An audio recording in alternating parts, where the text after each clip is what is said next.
Can't Tone Deaf be like a brand though? No. You're a good person too. We need to work together too. I don't know.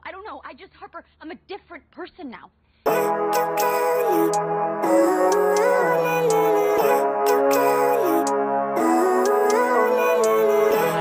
Cerita ini bermula dari Denny, seorang gadis yang merasa kesepian dan butuh perhatian, mencoba untuk ngeprank teman-teman di sosial medianya. Namun di luar dugaan, hal itu menaikkan pamornya sekaligus jadi bumerang baginya.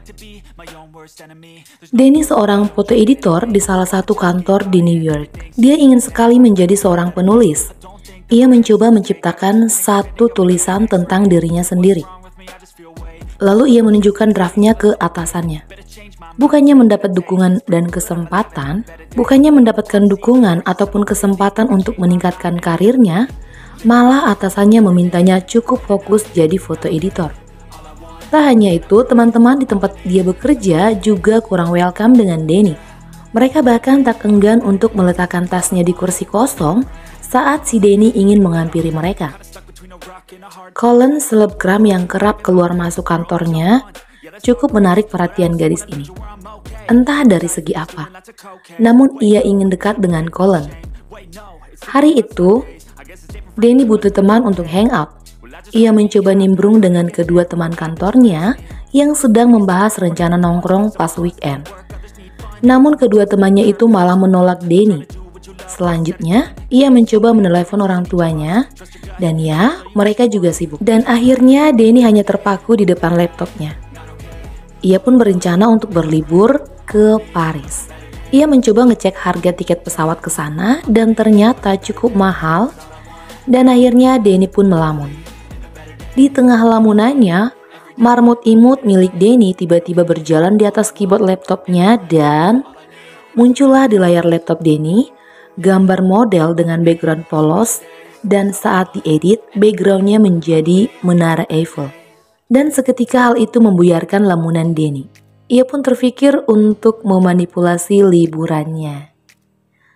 Dan aksinya pun dimulai. Denny menelepon teman-temannya dan juga kedua orang tuanya. Ia mengajak mereka liburan ke Paris, dan ia berharap orang-orang itu akan menolak ajakannya. Dan benar saja, semuanya menolak ajakan Denny. Trik pertama Denny berhasil. Selanjutnya, Denny mulai membuat instastory palsu, seakan-akan ia sedang di perjalanan menuju bandara, dan dia mulai sibuk foto-foto dan mengedit foto-foto itu dengan tema liburan di Paris. Ya, padahal dia sedang rebahan di rumahnya. Denny pun mulai mengecek Instagramnya apakah ada pemberitahuan terbaru. Dan hal ini benar-benar kejutan buat Denny. Colin, pria yang ia idam-idamkan itu, nge-follow Instagram Denny. Kini gadis berkulit putih ini pun semakin semangat ngepost kegiatan-kegiatan fake-nya. Sebelum tidur ia pun ngepost salah satu fotonya dengan topi baret merah. Saat itu ia perkirakan waktu di Paris adalah pukul 9 pagi. Setelah upload foto, dia pun tertidur. Di saat ia terbangun keesokan paginya, ia pun ngecek HP-nya. Entah dari siapa aja, namun banyak notifikasi yang masuk. Dan yang paling menarik perhatiannya adalah notif tentang berita adanya pengeboman di Paris. Ya, tempat dia berlibur. Telepon dan chat pun berdatangan menanyakan kabar Denny. Semula Denny merasa ketakutan dan merasa bersalah. Namun, saat tiba-tiba DM Colin masuk ke Instagramnya, pikiran kotor pun muncul di benak Denny. Si gadis manis ini langsung membuat instastory tentang keadaannya. Dan dia benar-benar totalitas dalam sandiwaranya.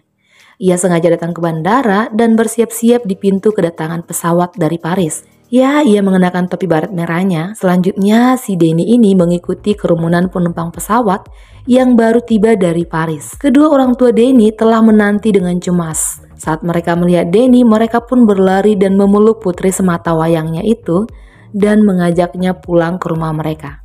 Kedua orang tua itu sangat mengkhawatirkan Denny. Bahkan mereka mau memberi apapun yang diminta gadis itu. Esok harinya Denny kembali bekerja. Hari itu benar-benar berbeda dengan hari kerja lainnya. Atasan si Denny langsung menyambut gadis itu. Ia mengkhawatirkan keadaan mental Denny. Ia bahkan menawarkan Denny untuk mengambil cuti beberapa hari untuk menenangkan dirinya. Namun gadis itu malah terfikir untuk memanfaatkan keadaan. Ia meminta agar atasannya ini memberinya kesempatan untuk menulis pengalamannya dan perasaannya setelah kembali dari Paris. Dan ya, atasan itu pun dengan senang hati memberi peluang kepada Denny. Ya, peluang untuk Denny mengarang bebas. Ia mulai menulis. Namun karena ia sama sekali tak punya ide tentang pengeboman, si Denny ini pun berinisiatif untuk mengikuti forum bagi orang-orang yang punya trauma. Mungkin ia bisa mendapat inspirasi dari sana.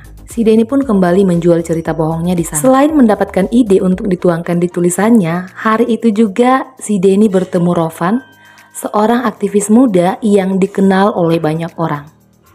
Lagi-lagi si Denny punya alat yang bisa dipakainya untuk pansos. Mereka mulai dekat, saling follow Instagram, dan ia mendapat banyak inspirasi tulisan dari Rowan.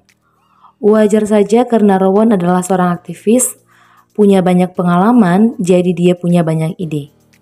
Dan singkat cerita, akhirnya Denny menyelesaikan tulisannya dengan judul I'm Not Okay.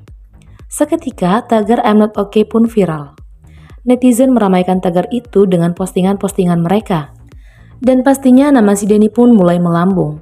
Ia pun diundang di acara televisi dan mulai dikenal oleh orang-orang. Selanjutnya, pria yang dari dulu ia impikan, Cullen, mengajaknya untuk kencan. Pria itu mengajaknya untuk membuat video singkat, dan pastinya si Denny ini sangat senang akhirnya ia akan berada di Instastory selebgram impiannya itu. Selesai berkencan dengan Cullen, ia teringat ada janji dengan teman-temannya dari forum. Ya, mereka sedang melakukan futsal bersama. Sebelum pergi ke sana, Denny mengecek Instastory Cullen dan ternyata tak ada postingan video singkat mereka tadi. Yang ada hanya Instastory pria itu dengan orang lain. Denny tak mau memusingkan hal itu, ia bergegas ke tempat futsal dan bergabung dengan teman-temannya. Denny sangat senang akhirnya ia bisa menemukan tempat di mana ia bisa diterima dengan baik oleh orang-orang yang ada di sana. Denny bisa tertawa bahagia dengan orang-orang yang benar-benar tulus berteman dengan dia. Tak hanya itu, kedekatannya dengan Rowan pun semakin membaik. Gadis berkulit hitam itu bahkan mengajaknya untuk tampil di salah satu acara untuk menyuarakan pendapat mereka. Rowan adalah gadis yang demam panggung, namun Denny berusaha menguatkannya.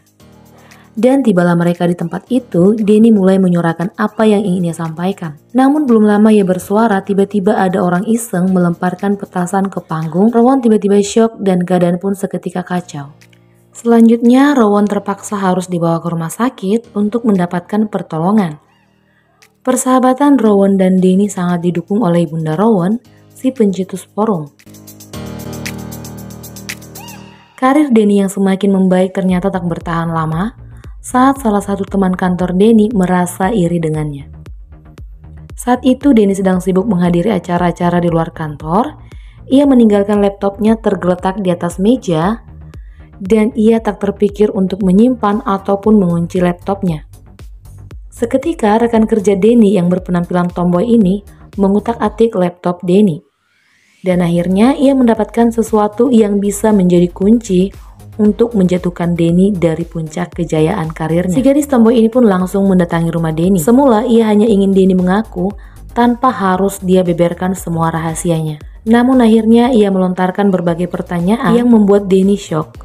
Ya, si tomboy ini akhirnya mengetahui kebohongan dan ia memberi Denny dua pilihan, mengakui kebohongannya kepada publik atau si tomboy ini yang nantinya akan membeberkan kepada masyarakat. Denny hanya bisa terdiam mendengarkan itu. Siang malam ia hanya terfikirkan hal ini dan ia sadar bahwa dunianya akan kembali seperti dulu, di mana tak seorang pun yang peduli dengannya. Bahkan mungkin akan lebih buruk dari itu. Rowan yang semula telah menganggapnya sebagai sahabat pun mungkin akan menjauhi dia karena ia telah menjual kebohongan besar bagi aktivis muda itu.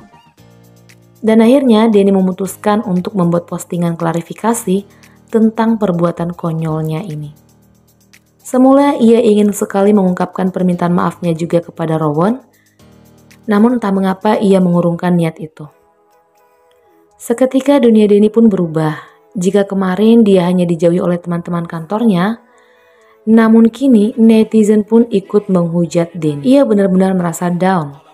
Dan seperti dugaannya, Rowan mendatanginya ke kantor dan mengungkapkan rasa kecewanya kepada gadis ini. Seisi karyawan kantor menyaksikan mereka berdebat di dalam ruangan.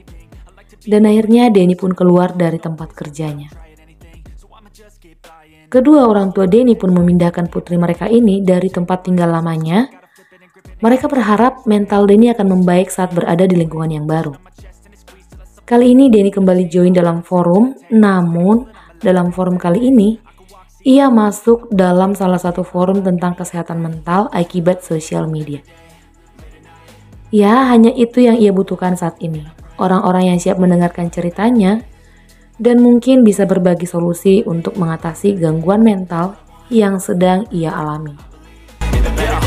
Kinda stuck between a rock and a hard place. Do I work hard or live at my pace? You're only young once, yeah that's all great, but I also want a future where I'm okay. Living life is doing lots of cocaine. Wait no, it's living with no shame. Wait no, it's sleeping in on Sundays. I guess it's different for each of us and that's okay.